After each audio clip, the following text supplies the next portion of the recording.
Falamos agora sobre a CPI da pandemia, que é a comissão da pandemia, que retoma os depoimentos já na terça-feira, com foco tanto nas denúncias que envolvem a Prevent Senior quanto o gabinete paralelo. Os senadores querem saber qual é a relação da operadora de saúde com esse gabinete paralelo lá do Palácio do Planalto, aquele grupo que teria assessorado o presidente Bolsonaro lá no começo da pandemia.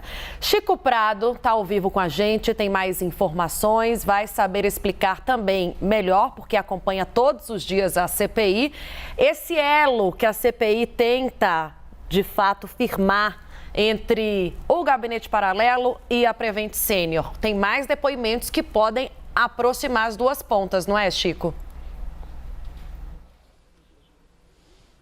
É isso, Tainá. Muito boa tarde a você, a todos que acompanham a CNN nesta tarde de sábado. Esse elo, essa conexão pode estar num nome que remonta ao primeiro depoimento prestado à CPI da pandemia no dia 4 de maio deste ano pelo ex-ministro da Saúde, Luiz Henrique Mandetta. Na ocasião, ele narrou aquele episódio de uma reunião no Palácio do Planalto, da qual ele participou.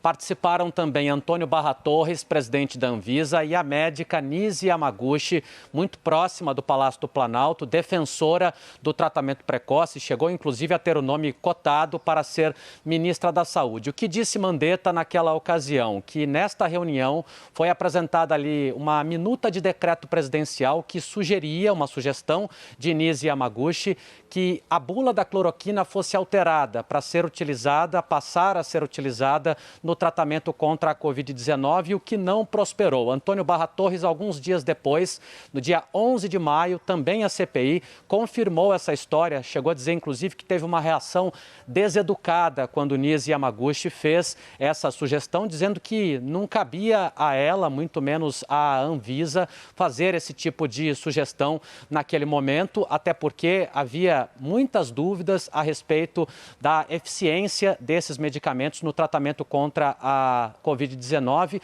dúvidas que não existem mais. Hoje já sabemos que esses medicamentos não servem para combater o novo coronavírus. Muito bem, o que existe agora também para tentar fazer essa conexão? Nise Yamaguchi, Prevent Senior e Palácio do Planalto. Os depoimentos da próxima semana. A gente tem uma tela aí para ilustrar então esses depoimentos, começando na terça-feira com o da advogada Bruna Morato, que representa aquele grupo de 12 médicos que denunciaram a Prevent Senior à CPI por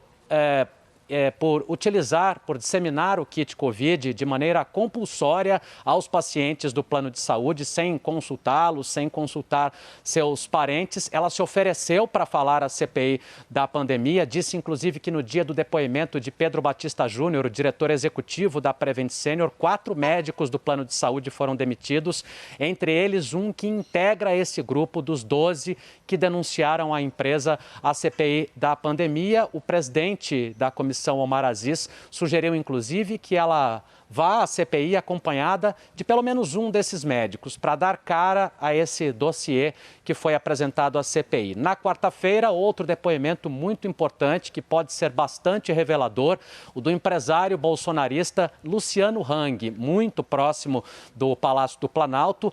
Nessa semana surgiu a história de que ele teria pedido à Prevent Senior que adulterasse o atestado de óbito da própria mãe, Regina Hang, que morreu em decorrência da Covid-19, com a intenção, supostamente, de omitir que ela morreu em decorrência da doença após ter sido submetida ao tratamento precoce por meio desse kit Covid disseminado pela Prevent Senior.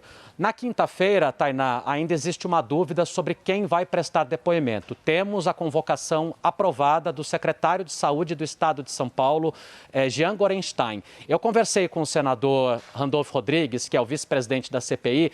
Ele me disse que tem dúvidas a respeito do quanto Jean Gorenstein pode contribuir com essa questão da Prevent Senior. Por quê? O requerimento, que é do senador Eduardo Girão, que se considera independente, diz que o Estado de São Paulo pode ter tido, principalmente a capital paulista, muita subnotificação de casos e também de mortes por Covid-19, justamente por essa prática que está sendo investigada, que teria sido disseminada pelo Plano de Saúde Prevent Senior. Mas o nome dele está lá colocado para convocação aprovada e ele pode ser ouvido na quinta-feira. O presidente da CPI, Omar Aziz, inclusive, defende isso. O senador Randolfo Rodrigues defende um outro nome, o de Márcio Nunes, ex-diretor da Fundação Evandro Chagas. Ele também me disse, Randolfo Rodrigues, que espera, daqui para o final da CPI, mais 5 ou 6 depoimentos. Se a gente considerar que, em média, nós temos 3 depoimentos por semana, estamos falando de mais 2 semanas de CPI,